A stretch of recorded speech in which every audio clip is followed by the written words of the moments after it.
പൊടി. ഞങ്ങൾ കേരളത്തിൽ നിന്നുമുള്ള പോലീസുകാരാണ്. നിങ്ങൾ എവിടെ കളയിക്കൂ, ഞാൻ സിയാദിനെ വിളിക്കട്ടെ. ഇല്ല, ഞങ്ങൾക്ക് നിങ്ങളെയാണ് വേണ്ടത്.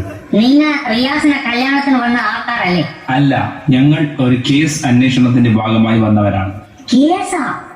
അതെന്നെ? ഈ ഹാരിസ് നെറ്റിക്കാടൻ എന്ന ആളുമായി നിങ്ങൾക്ക് എന്താണ് ബന്ധം? എന്നെ പട്ടിക്കാടനാ? പട്ടിക്കാടനല്ല, ഹാരിസ് നെറ്റിക്കാടൻ. 4 സ്ത്രീകളെ ബലാത്സംഗം ചെയ്ത് കൊന്ന മയക്കുമരുന്ന് കള്ളക്കടത്തുകാരനായ പിടികിട്ടാപ്പുള്ളിയാണ് അയാൾ. ഈ ബാലസംഘം ചെയ്ത കിട്ടാപ്പുള്ളി എനിക്കെങ്ങനെ അറിയും? അതാണ് ഞങ്ങൾക്കും അറിയേണ്ടത്. ഈ കൊടും കുറ്റവാളിയുമായി നിങ്ങൾക്ക് എന്താണ് ബന്ധം? അതിപ്പോൾ എന്നാ കൂടെ എന്തിനാണ് കേൾക്കുന്നത്? നിങ്ങൾ കഴിഞ്ഞ ഒരാഴ്ചക്കുള്ളിൽ 25 തവണ അയാളുമായി ഫോണിൽ ബന്ധപ്പെട്ടിട്ടുണ്ട്. ഇതാണ് തെളിവ്. എന്താ സംസാരിച്ചിട്ടില്ലേ? കളമ പറഞ്ഞിട്ടുണ്ട്. പക്ഷേ അയാൾ ബാലസംഘക്കാരനോ കിട്ടാപ്പുള്ളിയോ എന്ന് നാക്കറിയില്ലായിരുന്നു. അയാളുടെ മയക്കുമരുന്ന് കച്ചവടത്തിലെ ഇവിടുത്തെ ഏജന്റായിരുന്നോ നിങ്ങൾ? ഇല്ല, എനിക്ക് അയാൾ ആരെന്ന് തന്നെ പിടിയില്ലേ. എങ്കിൽ ഇത്രയും തവണ നിങ്ങൾ എന്താണ് അയാളുമായി സംസാരിച്ചത്? ശരി, ഞാനിത്തിന് വെള്ളം കുടിച്ചോട്ട് എന്നെ അണ്ണ വളരുന്നു. കുടിച്ചോളൂ. അയാൾ എപ്പോഴും വിളിച്ച് ഞാനൊരു മഞ്ചത്തി എന്ന് പറയും, എന്റെ വർത്തമാനം കൊല്ലിനെ പോലെ എന്ന് പറയും. അങ്ങനെ ഉള്ള കാര്യമല്ലാതെ വേറെ ഒന്നും അയാൾ പറയില്ല. നിങ്ങളുടെ ഭർത്താവ് ഇങ്ങനെയൊന്നും പറയാറില്ല? അയാൾ ബായെടുത്താൽ എന്റെ കുറ്റം മാത്രമേ പറയൂ. കല്യാണം കഴിഞ്ഞിട്ട് ഇതുവരെയായി ഒരു നല്ല വാക്ക് പോലും അയാൾ എന്നെ കുറിച്ച് പറഞ്ഞില്ല. അപ്പൊ ഇതാരാണ്? ഇതാണ് എന്റെ ഭർത്താവ്. ശരി, നിങ്ങൾ അത് പോയിക്കോളൂ. ഞങ്ങൾ കേരളത്തിൽ നിന്നുമുള്ള പോലീസുകാരാണ്. പോലീസുകാരാണ്? നിങ്ങളുടെ ഭാര്യ കേരളത്തിലുള്ള ഒരു കൊടും കുറ്റവാളിയുമായി നിരന്തരം ഫോണിലൂടെ സംസാരിച്ചുകൊണ്ടിരിക്കും. എന്നെ കുറ്റവാളിയുമായും ബന്ധപ്പെടേണ്ടെന്ന? ഫോണിലൂടെ. പേടിക്കാനില്ല, കാര്യങ്ങൾ ഞങ്ങൾക്ക് മനസ്സിലായി. എന്താണ് കാര്യം? കാര്യത്തിന്റെ കാരണക്കാരൻ നിങ്ങളാണ്. എനിക്കൊന്നും മനസ്സിലാകുന്നില്ലല്ലോ സാറേ. കല്യാണം കഴിഞ്ഞിട്ട് ഇന്നേ വരെയായി കുത്തുവാക്കുകളല്ലാതെ ഒരു നല്ല വാക്ക് പോലും നിങ്ങൾ അവരോട് പറഞ്ഞിട്ടില്ല. സാറേ, ഈ വീട് ഞാൻ നിർമ്മിച്ചതാണ്. കുടുംബപരമായിട്ട് ഒരു തുണ്ട് ഭൂമി പോലും ഇല്ലാത്തോളാണ്ട് എന്നാ ഭാര്യ. സ്വർണ്ണനാകട്ട് കുപ്പായനാകട്ട് ഓൾ പറയേണ്ടതെല്ലാം നാം വേണ്ടി കൊടുക്കണ്ട. എനിക്ക് സ്നേഹമില്ലെങ്കിൽ ഞാൻ ഇതൊക്കെ ചെയ്യുമോ? നിങ്ങൾക്ക് അവരോട് സ്നേഹമുണ്ടായിരിക്കാം, പക്ഷെ നിങ്ങൾ അത് പ്രകടിപ്പിച്ചിട്ടില്ല. ചില സ്ത്രീകൾ അങ്ങനെയാണ്. ഉള്ളിലുള്ള സ്നേഹം പ്രകടിപ്പിച്ചാലേ അവർ തിരിച്ചറിയും. അത്തരക്കാർ നിങ്ങൾ എന്ത് ചെയ്യുന്നു എന്നതിനേക്കാൾ എന്ത് പറയുന്നു എന്നതിനാണ് പ്രാധാന്യം കൊടുക്കുന്നത്. ആ സ്നേഹം നിങ്ങളിൽ നിന്ന് കിട്ടിയില്ലെങ്കിൽ അത് കൊടുക്കുന്ന ആളിനോട് സ്നേഹം തോന്നും. അതാണ് ഇവിടെ സംഭവിച്ചത്. പക്ഷേ നിങ്ങളോട് അവർക്ക് ഇഷ്ടക്കുറവൊന്നുമില്ല. നിങ്ങളുടെ സംസാര രീതിയിൽ ലേശം മാറ്റം വരുത്തിയാൽ മതി, ജീവിതം ഹാപ്പിയാകും. അപ്പൊ ഞങ്ങൾ വരട്ടെ. സാറേ, ഇന്ന് എന്റെ മകന്റെ കല്യാണം, എന്തെങ്കിലും കഴിച്ചിട്ട് പോകും? ഇല്ല, ഞങ്ങൾക്കൊന്നും വേണ്ട. നിങ്ങളുടെ കല്യാണത്തിനും നിങ്ങൾ തുടർന്നുള്ള ദാമ്പത്യ ജീവിതത്തിനും എല്ലാവിധ ആശംസകളും നേരുന്നു.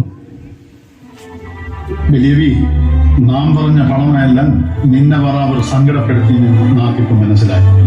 നീ അത് വരുത്തപ്പെട്ടില്ല. പോലീസമ്മാരെല്ലാം പറഞ്ഞത് നാക്ക് തിരിഞ്ഞ് എല്ലാ ഭാഗത്തും തെറ്റുണ്ടെന്ന് നാക്ക് മനസ്സിലായി.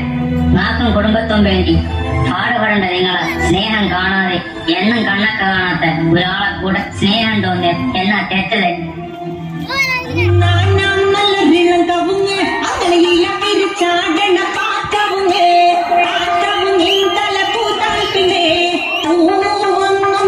അല്ല, നിങ്ങ എന്നെ മുഖവും നോക്കിക്കൊള്ളു. മുഹൂർത്തം ആയിക്കൊണ്ട് വൈകിട്ട് ഓനോ സിയാതി ഓനും ചങ്ങാതികൾ നീ അവളുണ്ട്. വേഗം മട്ടടിനാണ്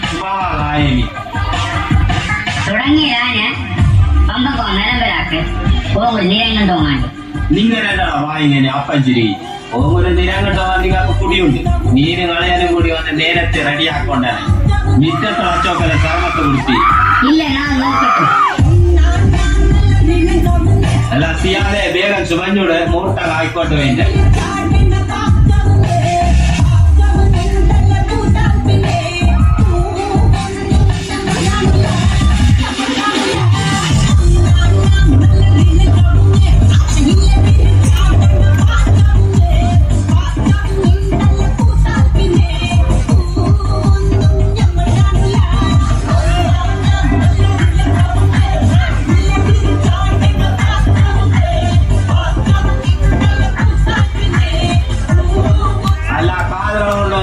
വെള്ളി എടുത്തിനി അവസാനം ചേപ്പറപ്പെടും.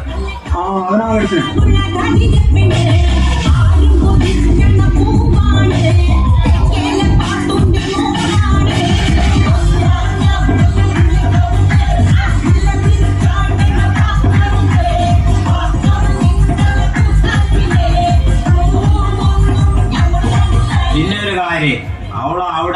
ഏതെങ്കിലും ഇടങ്ങേറാക്കരുത്. മരുവനെ റൂമുള്ള സാധനം കേങ്ങ് എടുക്കരുത്.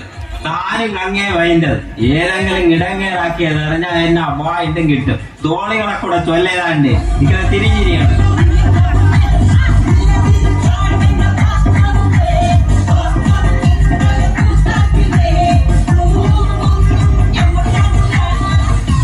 ഉമ്മ ഭാവെ കൂടെ ഞങ്ങളെ ബോട്ടെ കേട്ടൂടെ. ബാപ്പാ നാമിനെ പൊളിച്ചു പറ്റി. ഉമ്മ ഞാൻ പൊളിച്ചു പറ്റി. എല്ലാം അടുത്ത് പോയിച്ചു ഇനി നിൽപ്പാങ്ങില്ല. സമയമായിപ്പോ വേഗം പുറപ്പെടെ.